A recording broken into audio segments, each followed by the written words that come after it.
At exactly 12:47 p.m., my thumb froze mid-scroll. The Facebook post glared back at me like acid on glass, posted at 11:53 p.m. last night, just 7 minutes before my birthday officially began. A surprise party. For my sister, the only girl worth celebrating, read the caption under a crowd of smiling faces. Electra, front and center as always, posed in that familiar act of fake surprise. One hand on her chest, the other waving toward the camera. And right below, my mother's comment, "At least someone is worth baking for." A clean, sharp digital stab. The room felt off balance. My eyes caught on the shiny tech bag beside Electra, the same laptop model I've been saving for over 18 months, its logo peeking through tissue paper. I set my phone down before my trembling hand could drop it. Around me, the office kept its Monday rhythm. Keyboards clicking, phones ringing, coffee brewing. I stayed perfectly still, a statue holding in a storm. Bathroom, I muttered to no one, standing from my desk with robotic precision. The fluorescent lights flickered as I gripped the cold porcelain sink. Knuckles white, one deep breath, 2, 3. I stared into the mirror. Maya Hernandez. 29 years old today, apparently not worth remembering. A single tear slipped before I could stop it. I brushed it away, leaving a faint mascara mark on my cheek. "Everything okay in there?" Sarah's voice came softly, followed by a knock. "Fine," I replied, steadying my tone. "Just a minute." I straightened up, watching resolve replace hurt in my reflection. This wasn't new, just the last piece of proof I needed. A memory surfaced. 16-year-old me, stirring spaghetti sauce while working through algebra. My textbook balanced against the sugar canister. Dad sat on the couch with 14-year-old Electra, both laughing over her video game as Mom cheered her on. "Dinner's ready," I called. "5 more minutes," Dad answered. Electra's about to beat her high score. Dinner went cold. My homework stayed unfinished. Another flash. An almost empty auditorium at my senior speech awards ceremony. Polite applause from strangers as I accepted my plaque. A text from Mom. "Sorry, honey. Electra's not feeling well. We'll celebrate later," then the contrast. 2 weeks later, Electra's school play. My parents arrived an hour early, arms full of flowers. They led the standing ovation, then took her to dinner.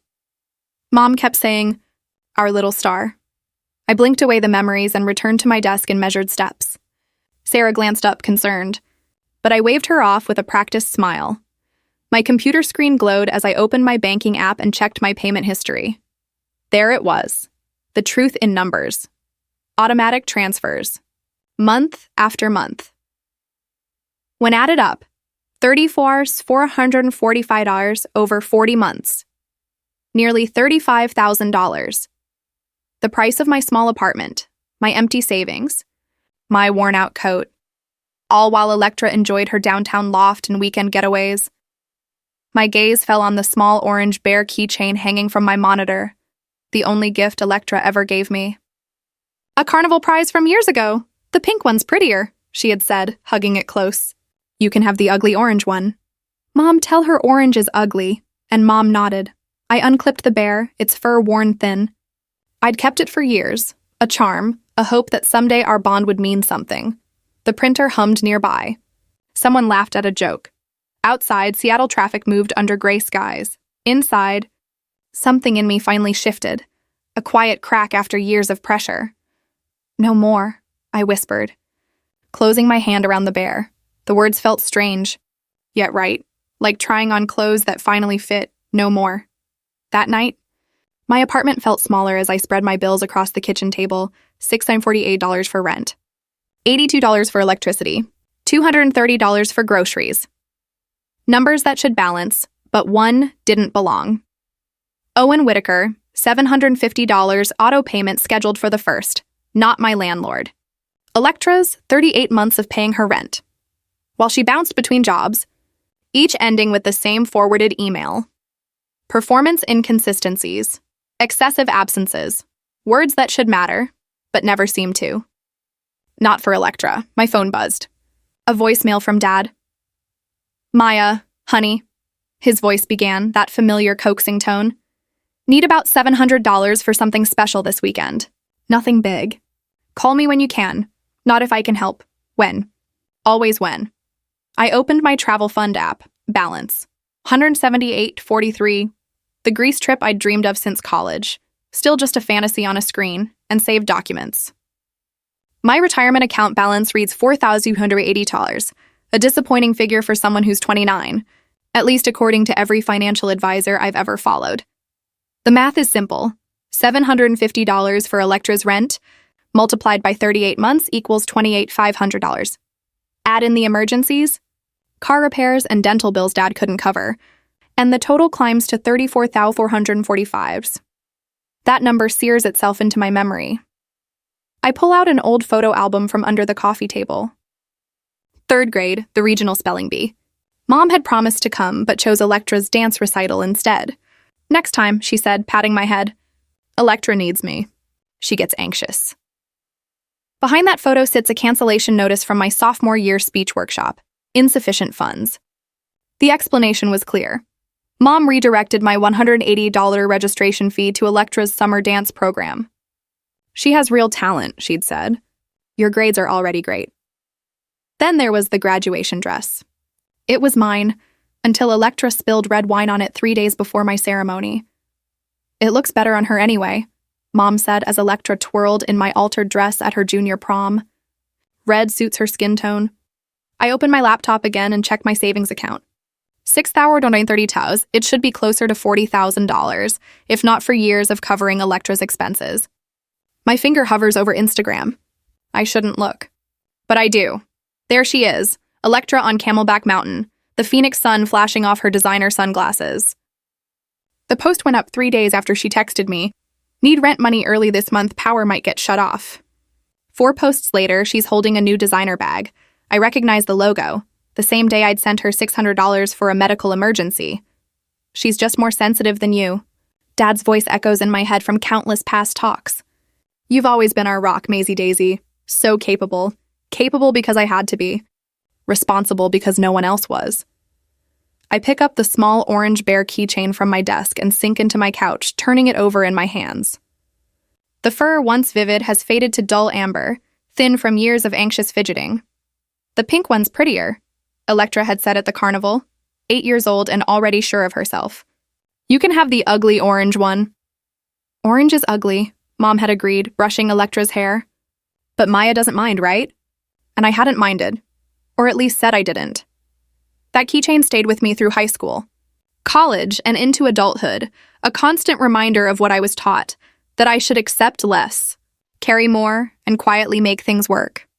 I sit there all night, turning the bear in my fingers, watching the shadows shift as darkness gives way to dawn. When sunlight finally spills through my window, I set the keychain on the coffee table, retrieve a small wooden box from my closet, place the bear inside, and close the lid with a quiet click. The sound feels final, like armor settling on my shoulders. I open my laptop again, the screen lighting my face in the pale morning glow. 3 emails.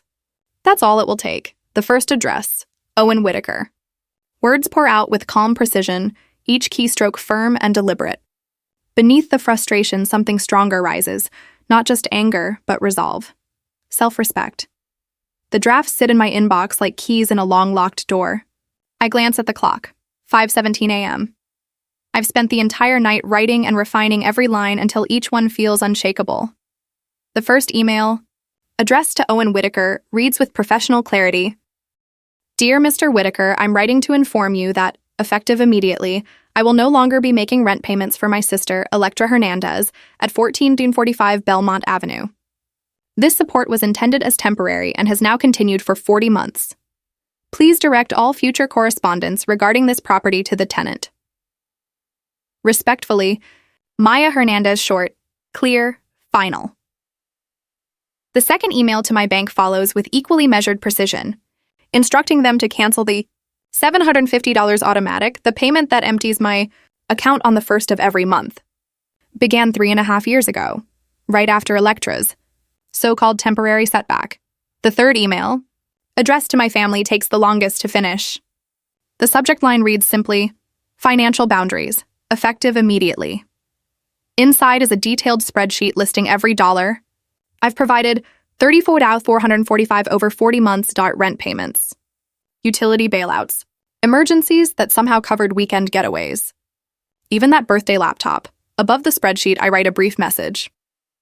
I've supported Electra financially for over 3 years at significant personal cost. This arrangement ends today. I'm not open to discussion. Please respect my decision. My finger hovers over send. The kitchen feels unusually quiet, the hum of the refrigerator the only sound. I click. The soft swoosh confirms it's gone. Then the second email follows. When I reach the third, my pulse quickens. This one will change everything. I close my eyes, take a steadying breath, and press send. The relief hits instantly, almost dizzying.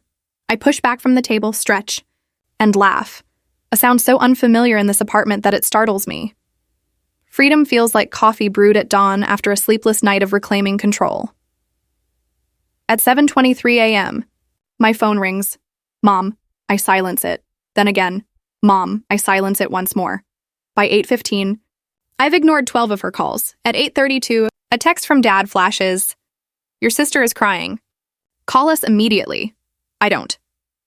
By the time a voicemail appears at 9:47, I'm stepping out of the shower.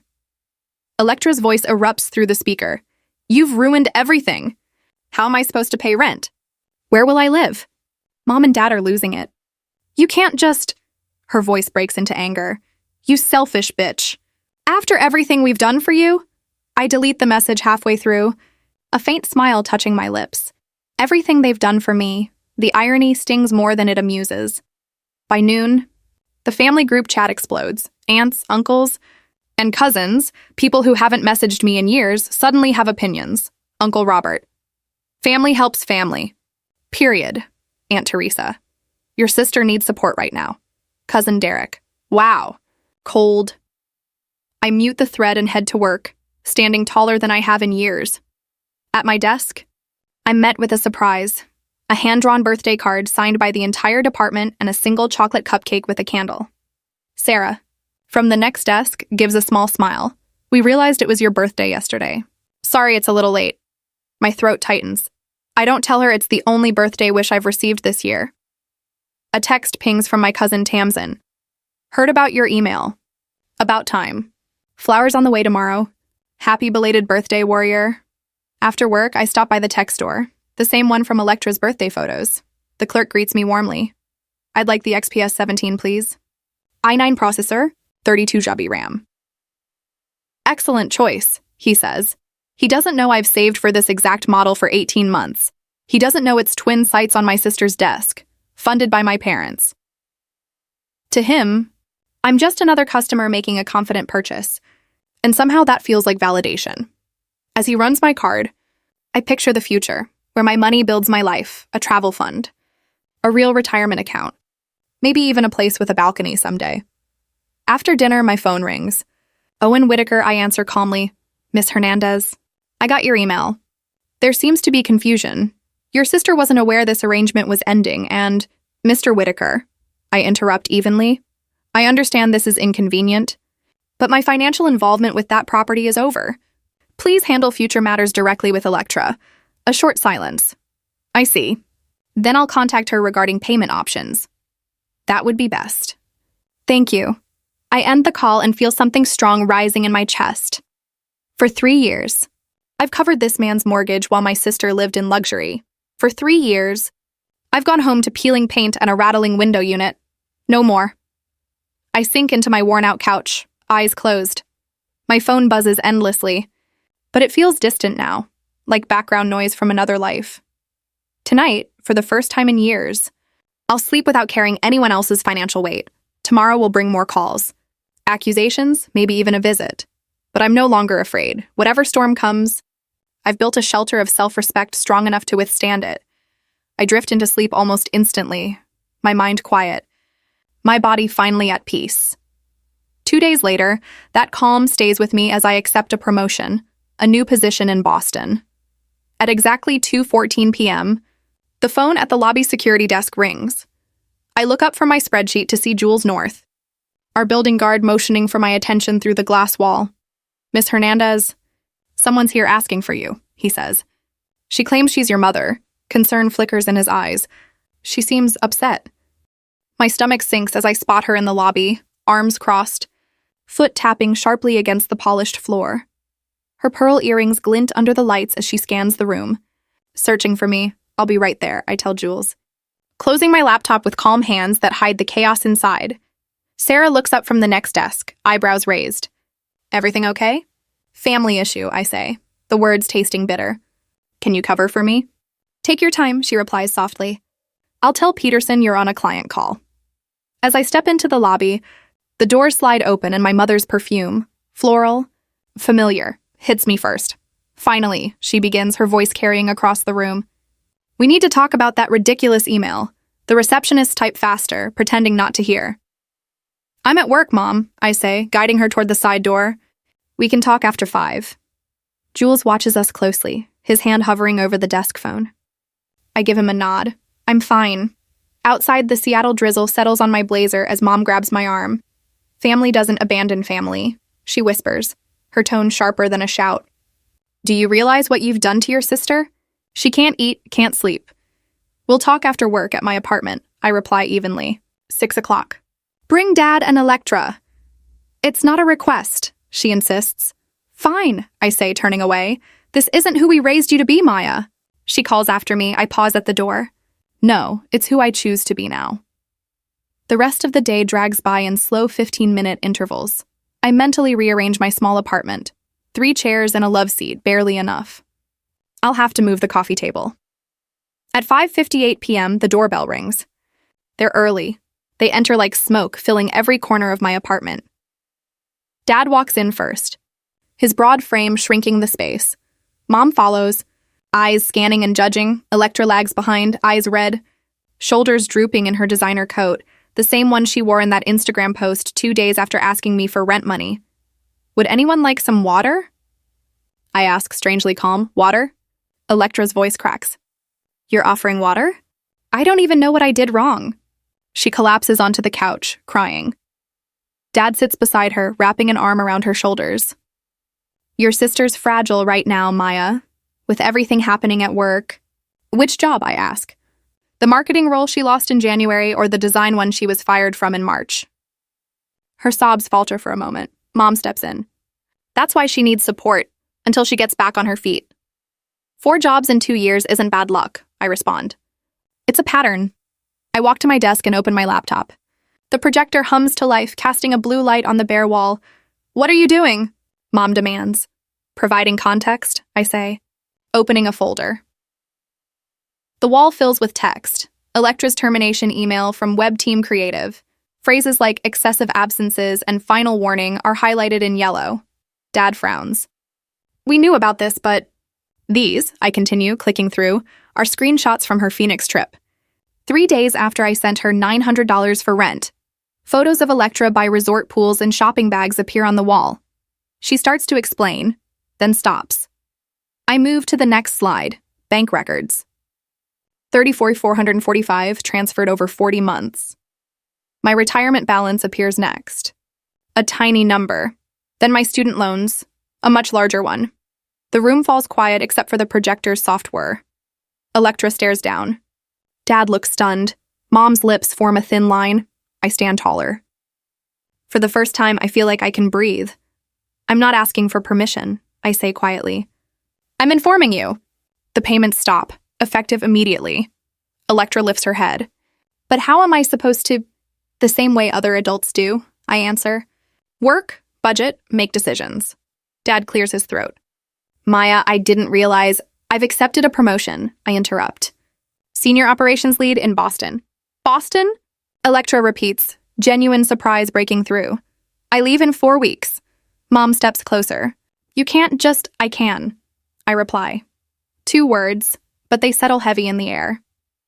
Dad lowers his arm from Electra's shoulder, studying the numbers still glowing on the wall.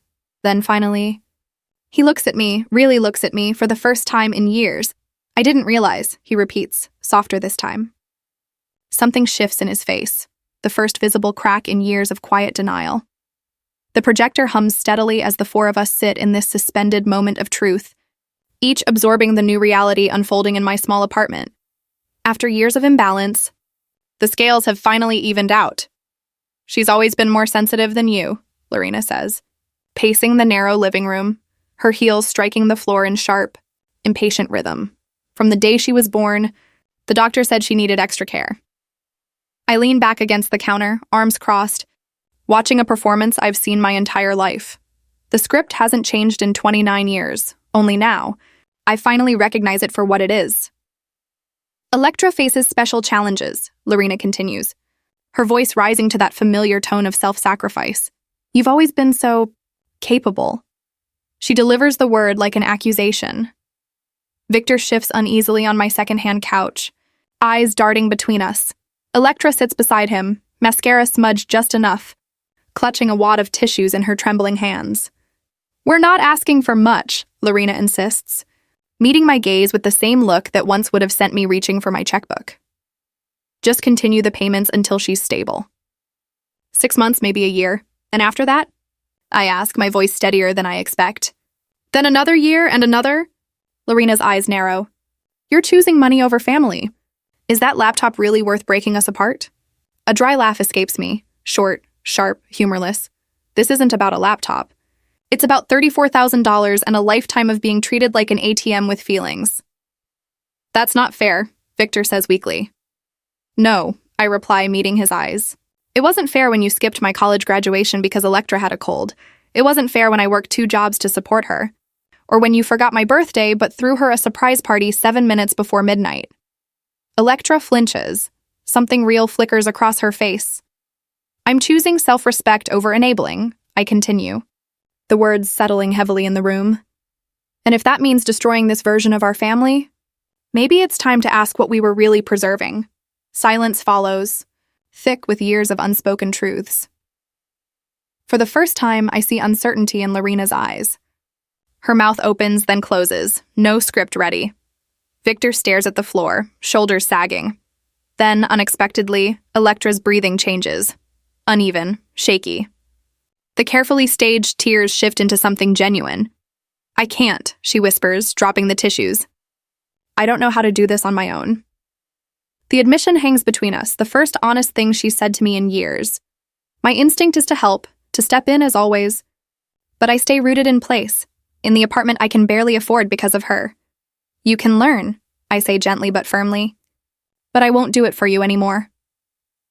Electra looks up, meeting my eyes. Something passes between us. Not forgiveness, but maybe understanding.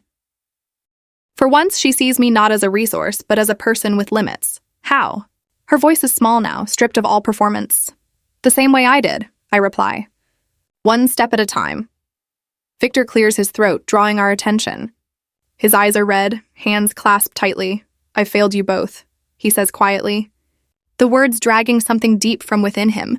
Especially you, Maya. My breath catches. In 29 years, I've never heard him admit this before. I overlooked you because you always seemed so capable, he says, voice rough with emotion. You never complained, never caused any trouble. It was easier to focus on the one always needing help. He stands, taking slow steps toward me.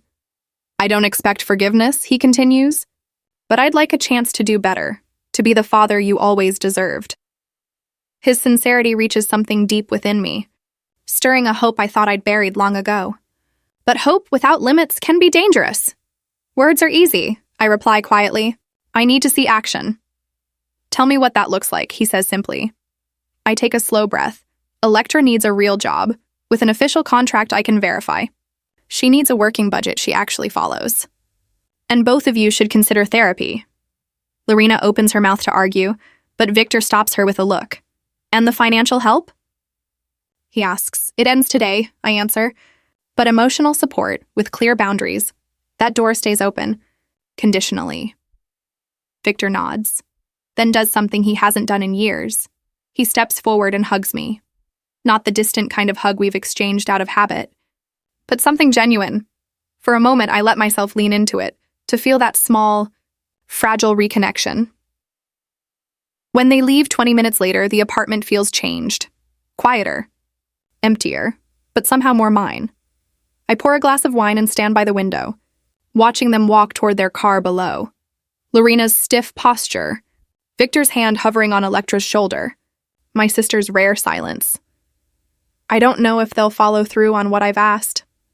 I don't know if real change is even possible after decades of old habits. But for the first time, it's not my job to fix it. I rest my hand on the cool glass, my reflection blending with the city outside.